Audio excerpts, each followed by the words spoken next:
Hello, listeners, and welcome to the Good Vibration Show, the show created by seniors sharing music, memories, and conversations that connect us all. I'm Jackie Bogue. And I'm Diana Dagg. Thanks for joining us.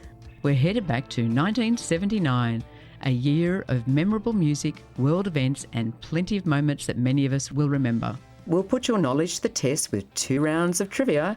And coming up on today's show, Timepieces, featuring one of the great albums of the late 70s. Welcome back to Timepieces, our space for revisiting the sounds and artists that shaped us and celebrating those emotional connections that still resonate today.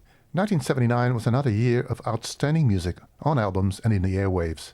Today we look back at that sharp, restless and defiant trio that was The Police and their second album, Regatta de Blanc. The Police was formed in London in 1977 with a core lineup of hotshot musicians: Sting on lead vocals, bass, and its primary songwriter, Andy Summers on guitar, and Stuart Copeland on drums and percussion. The band emerged in the British punk scene but soon expanded into other styles such as new wave, reggae rock, and post-punk. The band's genesis commenced the year before. In September 1976, American drummer Stuart Copeland was on tour as a member of the British rock band Curved Air. Copeland met singer-bassist Gordon Summer, better known as Sting, who at the time was playing in Last Exit, a jazz rock fusion band. Copeland was eager to form a band to join the growing London punk scene. While less keen, Sting acknowledged the commercial opportunities, so they formed The Police as a trio, with Corsican guitarist Henry Padovani. Sting became frustrated with Padovani's rudimentary abilities and the limitations they imposed on The Police's potential, so Padovani was shortly replaced by guitarist Andy Summers. A decade older than Sting and Copeland, Summers was a music industry veteran who had played with Eric Burdon and the Animals and Kevin Ayers, a founding member of the psychedelic band Soft Machine, among others. Although they embodied core punk values, The Police could be genuinely mesmeric in their slower, reggae-inflected tracks. And it wasn't accidental. The Police used minimalism, repetition, space, and emotional tension in a way that created a trance-like pull. Sting's vocal phrasing, Stuart Copeland's rhythmic subtlety, and Andy Summers' atmospheric guitar work all contribute to that effect. Let's have a listen to that trademark trance-like pull with this track.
1979's Regatta de Blanc was a huge success, the first of 4 consecutive #1 Police albums in the UK and Australia. Walking on the Moon was one of the first 2 UK #1 singles. Rock journalist Dean Peacock wrote that the album transformed the Police into one of the post-punk era's defining bands. Too true. The album's title, Regatta de Blanc, loosely translates in French to white reggae, hence the double G in regatta. Another deliberate, mesmeric, reggae-inflected track from the album, listeners, is this gem.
Clearly, the themes of This Bed's Too Big Without You are loneliness and the pain of the end of a relationship.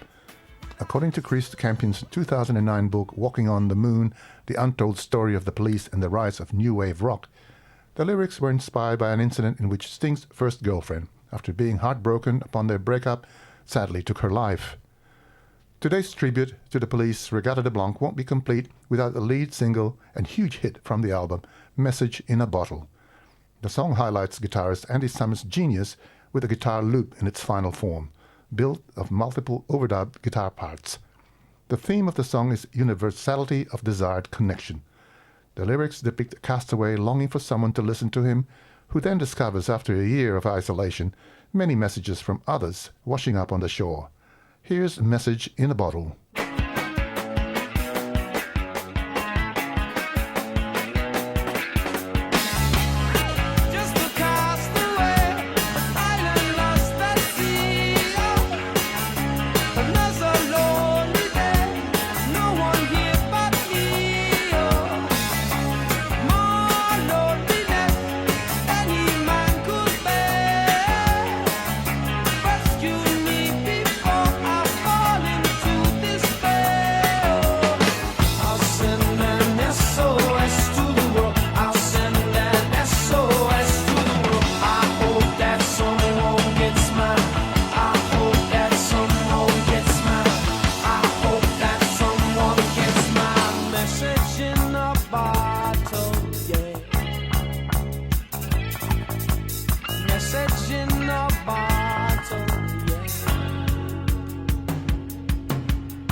Not all critics were impressed with the band's appropriation of reggae, especially in the United States.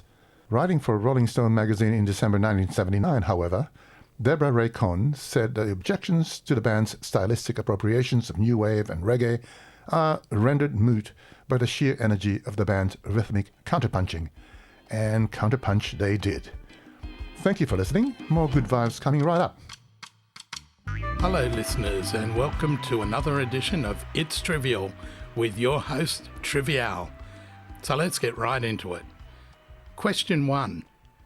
What method of population control was introduced in China in 1979? And question 2.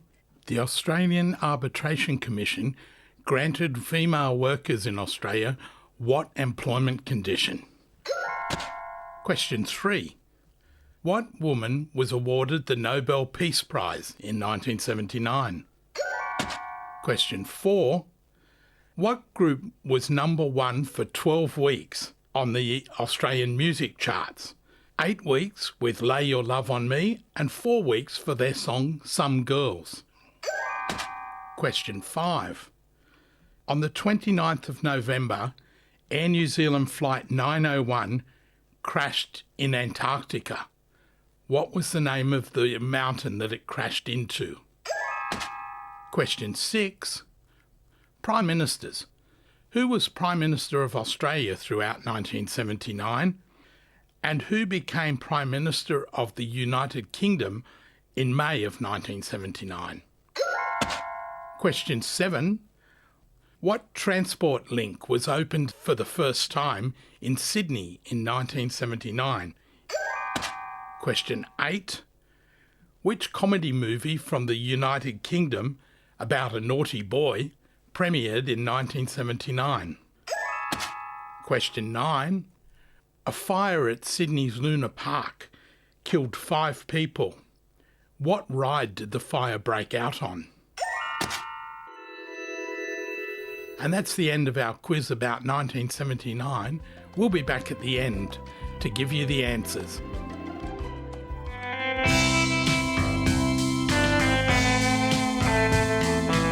Hello there, and welcome to Yesterday Once More, where we take a look back at a time that was, well, different. I'm your host, Alistair Webb, and I'd like to invite you to jump in the time machine with me and go back to the year 1979. Dallas will not be presented this evening so that we may bring you the following CBS News special report. So we are faced with the remote but very real possibility of a nuclear meltdown at the 3 Mile Island Atomic Power Plant. Welcome to 1979, when there was no shortage of global headlines. From the nuclear meltdown at 3 Mile Island, an event which shifted people's opinions on nuclear power, to the overthrow of the Shah of Iran and the establishment of the Iranian theocracy. After his long years in exile, the first hesitant steps of Ayatollah Khomeini on Iranian soil. Soon after, diplomatic staff at the US Embassy were taken hostage, held in captivity for over a year, and once again were plunged into a global energy crisis. Were you an odd number or an even number? Today, even was okay at Sydney's petrol stations. The ones that were open anyway. Most were closed without petrol or had opened for a few hours, and then closed to keep some petrol back for the odd numbers who get their turn on Monday. In the UK, Margaret Thatcher, aka the Iron Lady, became that nation's first female Prime Minister, beginning 10 years of arch conservatism. Good time to be tested. Where you find poverty in inner cities, there you will find you've had socialist government for many, many years. Mother Teresa won a Nobel Peace Prize in 1979, but on the other side of the coin, the USSR invaded Afghanistan. Sound familiar? A 10-year conflict which they didn't win. On the home front, here in Australia, we had to deal with a tragedy on one of Sydney's most iconic theme park rides. A fire started in the Ghost train at approximately 10 p.m. Saturday the 9th of June. More than 30 people were riding the train when attendants saw black smoke pouring from entries and exits of the building. Seconds later, empty carriages emerged in flames. A tragedy which took the lives of 7 people, 6 of them children, and which has never been fully resolved.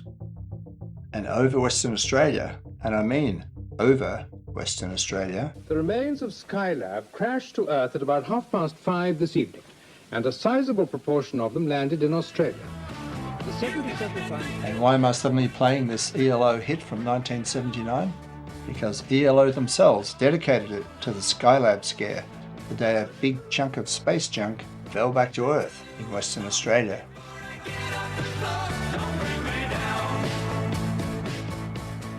Less dramatically, in October of 1979, the Australian Federal Police was formed. Good timing, given the fact there were 2 attempted plane hijackings right here in Australia in the same year. For better or for worse, electronic arcade games were finding their way into cafes and pubs. And in 1979, Atari released Asteroids, joining Space Invaders as the must-play game. But the big change came earlier in the year. On the 1st of July 1979, Japanese company Sony took consumer electronics in a whole new direction.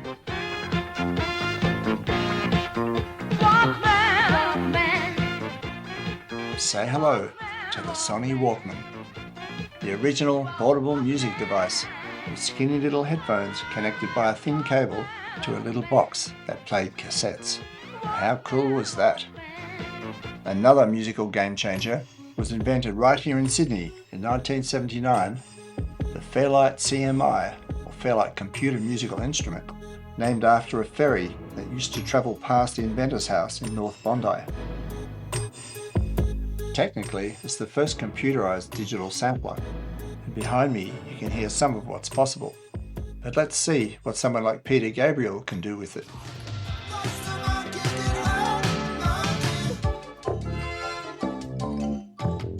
Nice. Kate Bush was an early adopter.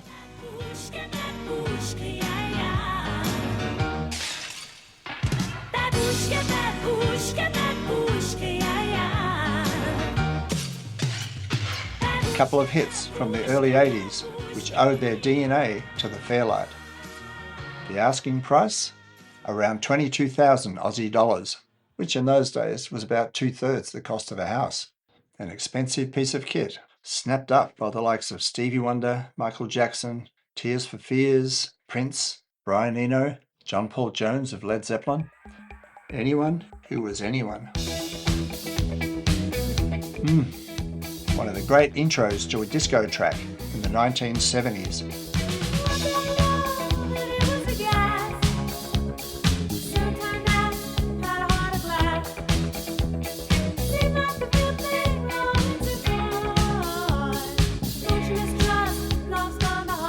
Blondie, merging new wave and disco into the perfect sound for 1979. Ever-blonde Rod Stewart kicked in with his own version of disco, along with other bands like Kiss, with their song I Was Made for Lovin' You, Baby.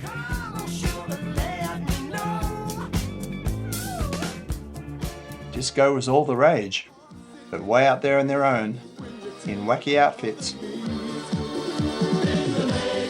filling the dance floors in 1979, the Village People.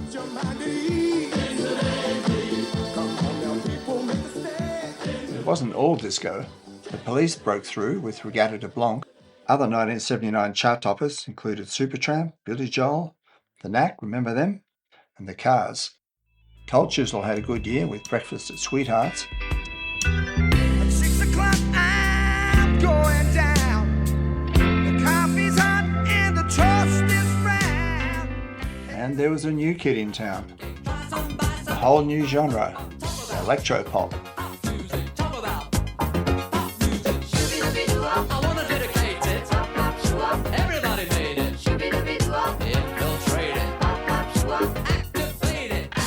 You can add MySex and Video Killed the Radio Star to that mix. But there was, as there always is, a surprise packet. Tell me why I don't like Mondays. Tell me why I don't like Mondays. Tell me why I don't like Mondays. I wanna shoot. The whole day down. In Cinemaland, things were getting a bit edgy and apocalyptic. I love the smell of napalm in the morning. Famous line from the Francis Ford Coppola epic, Apocalypse Now. Are you an assassin? I'm a soldier. Equally apocalyptic were Alien and Mad Max. But 1979 did have a gentler side. Let's listen to Sybil and Harry in the movie My Brilliant Career, featuring very young versions of Judy Davis and Sam Neill. I love you. I want to marry you. Trust me, Zeb. It's me I don't trust. Can't you see? The last thing I want is to be a wife out in the bush, having a baby every year. Dear, dear Harry. Always look on the bright side of life. 1979 also gave us Life of Brian. The light side of life. He's not the Messiah. He's a very naughty boy. Something you forgot, and that's... I think it was Blessed Are the Cheesemakers. What's so special about the cheesemakers? Well, obviously, it's not meant to be taken literally. It refers to any manufacturers of dairy products. Always look on the bright. Look, you've got it all wrong. You don't need to follow me. You've got to think for yourself. You're all individuals. Yes, we're all individuals. I'm not. Life is quite absurd, and death's the final word. You must always face... And so we go out on the ticking clock of 60 Minutes, which first aired in Australia in 1979. The same year, Steve Jobs visited Xerox PARC for a demonstration of something called a mouse. John Andrews' hand in Menlo Park, and in the second we'll see the screen that he's working and the way the tracking spot moves in conjunction with movements of that mouse. I don't know why we call it a mouse. Sometimes I apologize. It started that way and we never did change it. See you next time. It's amazing how 1 year can be packed with so many memorable people, events and songs. And here's Trivial back with the answers to our 1979 quiz. Question 1. China introduced the one-child policy. Question 2. The Arbitration Commission granted female workers in Australia 6 weeks unpaid compulsory maternity leave. Question 3. The Nobel Peace Prize went to Mother Teresa. Question 4. Number 1 for 12 weeks with Lay Your Love on Me and Some Girls was the band Racy. Question 5. Air New Zealand Flight 901 crashed into Mount Erebus in Antarctica. Question 6. The Australian Prime Minister throughout the year was Malcolm Fraser, and the British Prime Minister who won the election in May was Margaret Thatcher. Question 7. The transport link that opened in Sydney for the first time was the Eastern Suburbs Railway Line. Question 8. The comedy movie about a naughty boy was Monty Python's Life of Brian. And question 9. The Sydney fire at Luna Park broke out in the Ghost Train. We'll be back again in future weeks for another round of trivia. So until then, if it's not trivial, it's not important. This is Trivial, signing off for now. Well, listeners, that's all for this edition of the Good Vibration Show. And you can catch up on previous episodes on our YouTube channel, and we'd love you to join us on Facebook. And to everyone who contributed to today's program, our production team behind the scenes and the Inner West Council for supporting the Good Vibration Show. And remember, when it comes to those good vibrations, Take them in and send them out.